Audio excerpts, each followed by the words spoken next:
Welcome to the AT Center at TCNJ. This webinar series is titled Use of Partner-Assisted Scanning, PAS, and Other Communication Strategies to Uplift Individuals with Complex Communication Needs and to Support Their Interdependence, and is presented by Molly Ziegler.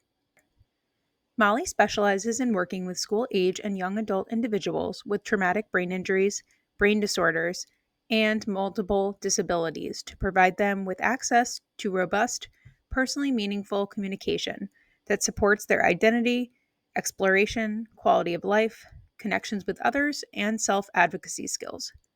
Her passion has driven her to expand her work to include training, education, and coaching of family and caregivers to develop proactive and reactive strategies to manage the individual's regulatory, pain management, and self advocacy needs in an efficient, dignified, and autonomous manner. These webinars are made possible through our partnership with the New Jersey Department of Education, Office of Special Education. The statements issued by guest presenters do not reflect the stance of the NJDOE OSE. Please use your professional judgment when implementing strategies and resources within your practice. Thank you for joining us. Now, let's listen to Molly. Okay, so we talked so much about why Amelia's problem solving workbook is such a fit for her. And I wanted to dive in the importance of a process, a strategy, a workbook, whatever it is that you're using to support an individual with complex communication needs in moments of need, why it needs to be a fit. And here I kind of want to go into like what makes it a fit and how do I know it's a fit? What things am I basing that on? Because that has been something I think I've grown so much in my career working with individuals with brain injuries, brain disorders, is there's so many layers to the way someone is processing the world and participating in the world that need to be assessed, celebrated, and then acted upon so that the structures we have in place like work for them in that hyper specific way. Okay, so the parts that will help you determine like what is this process going to look like, what kind of role is this individual going to play in it, their kind of developmental stage, their language level, and the current state of comfort that they're in, or kind of the what's wrong of it all and what's happening in this moment.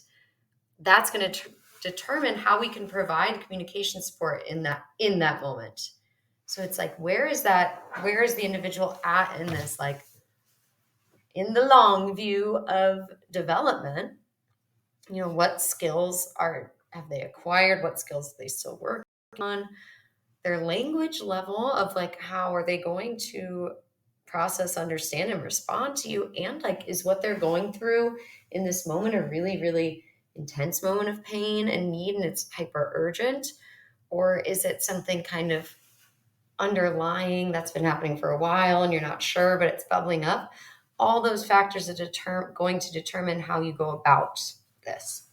But in my professional experience, these are the things that we can bring in each moment, that regardless of what's happening above is going to be not just helpful, but absolutely essential. So that uninterrupted presence of, obviously we cannot control in our environment. If you're in a busy home, you're in a work environment, there's going to be things happening around you, but can you lock in and tune into this person and be like, to the best of my ability, no matter what's happening around me, I'm going to put this person as my focus and direct my full attention to them. Clarity of purpose, of like that acceptance and understanding of like, I am here to hear you. I am here to help you.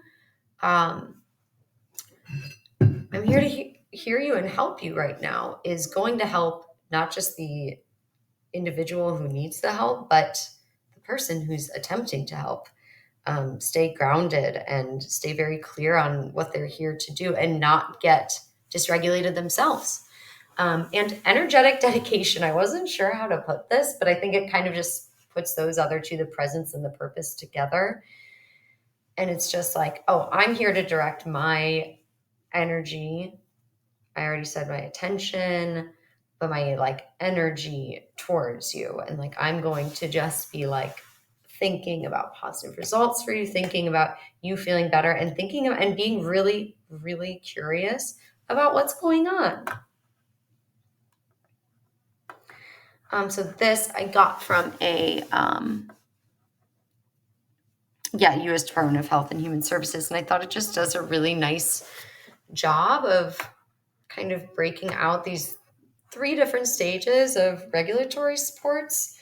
And you don't need anything scientific per se. Of course, me as a therapist and a provider, and I'm doing therapeutic intervention, that's my job to really, be evidence-based and to understand exactly like what's happening in front of me and how I can support this person. But when you are a caregiver, or you're just trying to work this out for yourself, you can really go off of your own gut and observations of like, is this person ready for me to be in this stage 2 at the top here of like, does it make sense to be teaching them appropriate rules, expectations, and what's happening right now? Or is it just going the longest when I'm in this like first stage over here and just providing warmth and nurturing? And like, I think when you're spending time with a person, even if you don't have a like an evaluation with numbers and standardized scores of knowing where they're at developmentally, you and your own observations can understand kind of where they lie based on what you try with them and how they react and what is effective. So in this kind of first stage here, you think about early development of warmth and nurturing, anticipating needs and responding to cues, structure and routine, physical and emotional comfort when someone is distressed or dysregulated, speaking calmly, giving affection, and modifying the environment. So a lot of this is about, dealing with the environment around the individual and just being a source of comfort to that individual. And then as someone moves along in the stages of development, it is appropriate to, talk more directly about emotions and teaching them about different words. Again, even if there's someone who's non-speaking or using AAC for their processing and their internal world and the way they're making sense of things, we absolutely need to be talking about these things.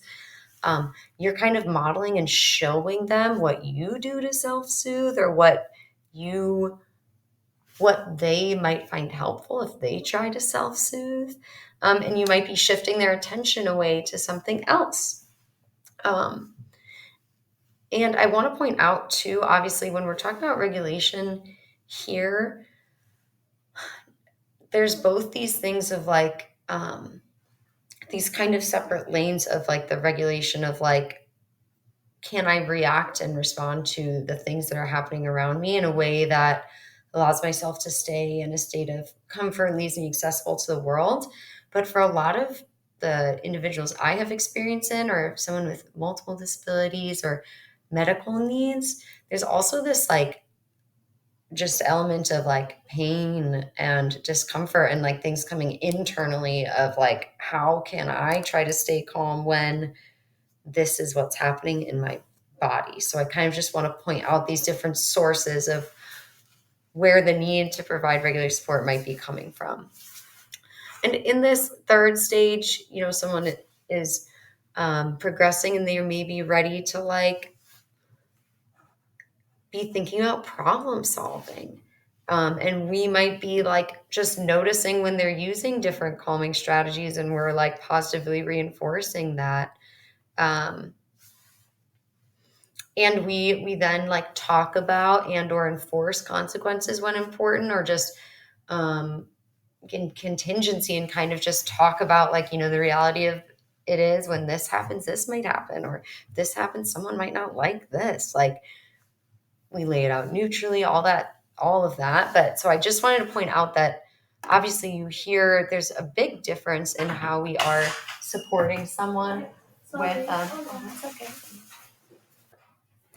A big difference in how we are supporting someone depending on what they would developmentally benefit from. And a big part of that is me, the speech therapist, getting excited for it, their communication, their language. Okay, this is the communication matrix. It, especially in the population I've been working with of individuals with multiple disabilities, um, and neurological based conditions, it is so helpful to see this reminder that what they call like level one pre-intentional behavior, but like these, it brings about to me an acceptance in terms of like developmentally that someone who is coming out of a coma or has a genetic disorder, we may be in this pre-intentional stage for a long time of kind of more reflexive behavior, that just kind of is showing the state of the individual. And we're then more in this stage one of like we're anticipating needs and we're responding to their cues. And then up into this language, someone who is in number 7 language, someone who is combining symbols and ideas and putting together complex communication, that's when you'd be able to be like working on problem solving. So that is just factual and beautiful that depending on where someone is due to a number of uncontrollable factors in their communication, that is going to determine what type of support we provide and how we provide that support. And the best part of it all is that we're always providing that support. And it is not any better or worse when we need to be doing it one of these ways. What matters is that it is a match for that individual. So I put some questions up here at the top, like when the individual has needs or is uncomfortable, how are they communicating that? Is it just by pure kind of caregiver observation, or are they starting to have more of these like conventional, intentional gestures or use of symbols? How are they making choices? Are they making choices? Are they initiating it? Are they showing preference? And like how much weight is on that communication partner? And I don't mean weight as in burden, but I mean, is it really open up to interpretation due to the nature of the way the individual is communicating their needs, or is there kind of this one-to-one correspondence? Let's tie it all together. A problem-solving process will look different for every individual with complex communication needs, and asterisk for every individual, period. We're focusing on those individuals today because they may not have anyone to be pointing that out for them. And so it's, my duty as someone who is going to be advocating for both their needs and their participation to be reminding all of us that